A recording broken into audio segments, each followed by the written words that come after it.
Countdown to Easter, Day 6, Monday, when Jesus takes action.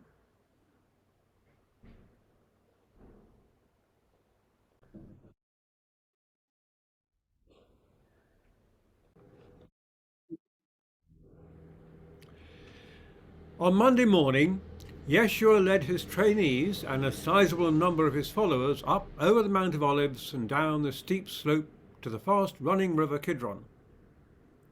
On the bank there, before the final ascent to the temple, Jesus gathered his group around him. "Now, lads and ladies, I must warn you that what we're about to have is some exciting times. You women, I want you to stay outside until noon. The situation could get violent. Our Father is supposed to be the Lord of the temple, and today he will be. You men, I want you to take control of the gates. I need 4 on each one, the Eastern Gate, North Gate, Palace Gate and Huldah Gates. Have I got some volunteers? Good, sort out among yourselves. My 12, you stay with me. We're going to get rid of all the money making, all the trading, all the commercial gain that defiles this holy place."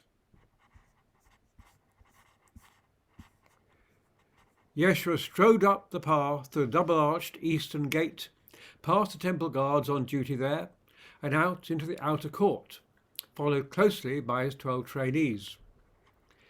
He went up to one of the largest tables on which the currency exchangers bought Roman money and sold ritually pure temple coinage. The dealer looked up with a slightly shark-like smile at this imposing but clearly unsophisticated new customer.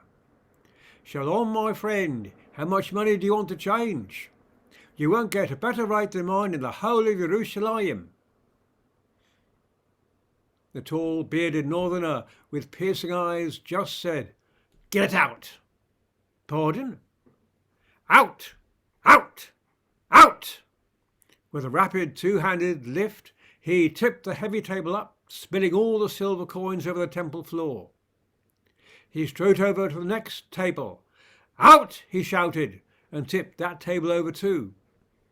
Soon there was massive confusion, and the currency exchangers and the crowd scrabbling for coins on the marble pavement, and other pilgrims joining in the fun. The temple guards rushed to the disturbance, but were helpless before the manic uproar which now had infected hundreds of the pilgrims.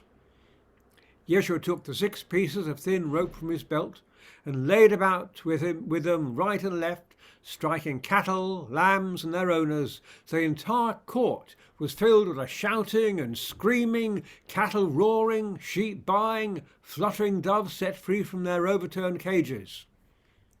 Too late, the temple guards realized they had left all the gateways unattended, and that they were now in the hands of burly Galilean pilgrims looking threateningly pious and outnumbering the guards 2 to 1. At each of the gates, a traffic jam was developing as traders tried to bring their carts through the temple to a shortcut, only to be met by half a dozen muscled northerners who said, "You're not going to bring that through here, are you, sunshine?" And they couldn't turn around then because the cart behind them was blocking their way. It was absolute chaos. Some Jerusalem citizens went up to Yeshua really angry. "What are you playing at? You've got no right to act like this, disrupting our temple. You better show us some sign that you've got God on your side, like turning a stick into a snake or water into blood. Go on, we're waiting." Yeshua didn't give any ground. He looked intently at the angry group and said, "You want a sign? All right, here's one. Destroy this sanctuary and I will raise it up again in 3 days. You're mad, a lunatic or worse. It's taken 46 years to build this magnificent temple. You're going to knock it down and rebuild it in 3 days? You're having a laugh, but you won't last. That's a promise." The Roman tribune, looking out at the scene from the Antonia fortress overlooking the temple, could see the anarchy, but saw no immediate threat to life. He decided that to intervene would only make matters much worse. And the temple authorities were completely wrong-footed. When reports came in that the Galilean preacher Yeshua was responsible, they realized they had to move carefully. So they decided, we'll let him have his day and tomorrow we'll clip his wings.